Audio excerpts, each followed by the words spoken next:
SIR এর নামে হয়রানির অভিযোগে গাজলে পথ অবরোধ, ভোগান্তিতে সাধারণ মানুষ। এসআইআর এর নামে হয়রানির অভিযোগ তুলে গাজলে বিক্ষোভ ও পথ অবরোধ সামিল হলেন সাধারণ মানুষ। এদিন সোমবার বেলা আনুমানিক 1টা নাগাদ গাজলের বিডিও অফিস সংলগ্ন 512 নম্বর জাতীয় সড়কে পথ অবরোধ করে বিক্ষোভে বসেন আন্দোলনকারীরা। এর জেরে দীর্ঘ সময় ধরে যান চলাচল ব্যাহত হয় এবং চরম ভোগান্তিতে পড়েন সাধারণ পথচারী ও যানবাহন চালক। বিক্ষোভকারীদের অভিযোগ, গাজল ব্লকের বৈরাগাছি 1 নম্বর অঞ্চল ও বৈরগাছি 2 নম্বর অঞ্চলে এসআইআর এর নামে বিভিন্নভাবে মানুষকে হয়রানি করা হচ্ছে। এই হয়রানি বন্ধের দাবিতে তারা রাস্তায় নেমে প্রতিবাদ জানাচ্ছেন। প্রায় 3 ঘন্টা ধরে চলা এই পথ অবরোধে উত্তেজনা ছড়িয়ে পড়ে এলাকায়। বিক্ষোভকারীরা স্পষ্টভাবে জানিয়েছেন তাদের সমস্যার সুরাহা না হওয়া পর্যন্ত তারা কোনোভাবেই পথ অবরোধ তুলবেন না। ঘটনাস্থলে পরিস্থিতি নিয়ন্ত্রণে রাখতে প্রশাসনের তরফে নজরদারি চলছে। আর এই পথ অবরোধে বিক্ষোভের জেরে যাত্রীরা বিপাকে পড়েছেন। পুলিশ প্রশাসন থাকা সত্ত্বেও সাধারণ মানুষের পথ অবরোধ উঠাতে পারছে না। দীর্ঘক্ষণ ধরে পথ অবরোধ চলছে। পরবর্তীতে বিডিও সাহেবের তাদের সমস্ত দাবি মেনে নেন। তাদের দাবিগুলোর মধ্যে ছিল তাদের বহু দূর দূরান্ত থেকে ছুটে আসতে হচ্ছে হিয়ারিং এর জন্য গাজল বিডিও অফিসে, যেন তাদের কাছাকাছি হিয়ারিং এর ব্যবস্থা করে দেওয়া হয়। হিয়ারিং হয়ে যাওয়ার পরে রিসিপ্ট কপি না পাওয়ার দাবি। যারা ভিন রাজ্যে কাজে আছে তাদের যেন দেশে ফিরে না আসতে হয় এবং বাইরে থেকেই হিয়ারিং এর ব্যবস্থা করে দেওয়া হয়। তাদের এই সমস্ত দাবি গাজলের বিডিও মেনে নেন এবং তারা পথ অবরোধ তুলে নেন। মালদা গাজল থেকে সামিম রাজা রিপোর্ট, নিউজ সান টিভি। বর্ণ রং নির্বিশেষে আমরা এসেছিলাম।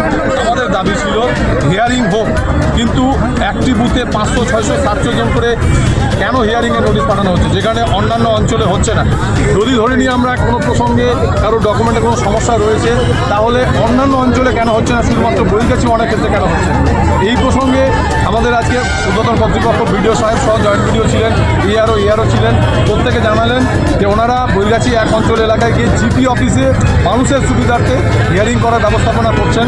আমাদের আরও দুটো দাবি ছিল, যেটা আমরা একটু আগে বললাম যে গোটা পশ্চিমবঙ্গে যেটা হয়নি, সেটা আমাদের আন্দোলনের ফসল হিসাবে আজকে আমরা গাজলে করে দেখাতে পেরেছি।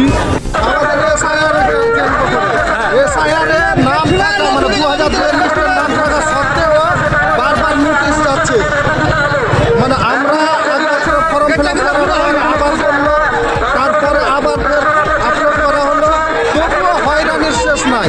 এই জন্য আমরা এসআইআরকে কেন্দ্র করে আজকে এসেছি। কি করছেন আপনারা এসআইআরকে কেন্দ্র করে? আমরা জানাতে চাই নির্বাচন কমিশনারকে যে সাধারণত মানুষকে কেন হয়রানি করা হচ্ছে, এসআইআর এর নাম নিয়ে কেন বারবার হয়রানি করা হচ্ছে। তার জন্য কি করছেন আপনারা? কোথায় কি করছেন? বিডিও অফিসে আমরা মানে একটা দরখাস্ত বা নোটিশ দিতে এসেছি, যাতে বারবার এই রকমভাবে হয়রানি না করা হয়। তো সেখানে তো এখানে পথ অবরোধ করছেন। আমাদেরকে বিডিও সাহেবের সাথে আমাদের প্রতিনিধি গেছেন, কথা বলবেন, কি সুরাহা দিচ্ছেন, কি ফয়সালা দিচ্ছেন বিডিও সাহেব, ওনারা এসে বলবেন, তখন আমরা সেখান থেকে আমরা 15 থেকে 20 কিলোমিটার হয়ে এখানে হিয়ারিং করতে আসছি। এই ব্যাপারে আমাদের অঞ্চল অফিসে হিয়ারিংয়ের ব্যবস্থা করা হচ্ছে। এই প্রস্তাব বিডিও সাহেব অ্যাকসেপ্ট করেছেন এবং আগামী দিনে আশা রাখছি যে উনি তার প্রস্তাব থেকে রক্ষা করবেন এবং আমাদের অঞ্চলেই হিয়ারিংয়ের ব্যবস্থা করবেন। বুঝতে পারলেন? দ্বিতীয় যে বিষয়টা ছিল আমাদের, যে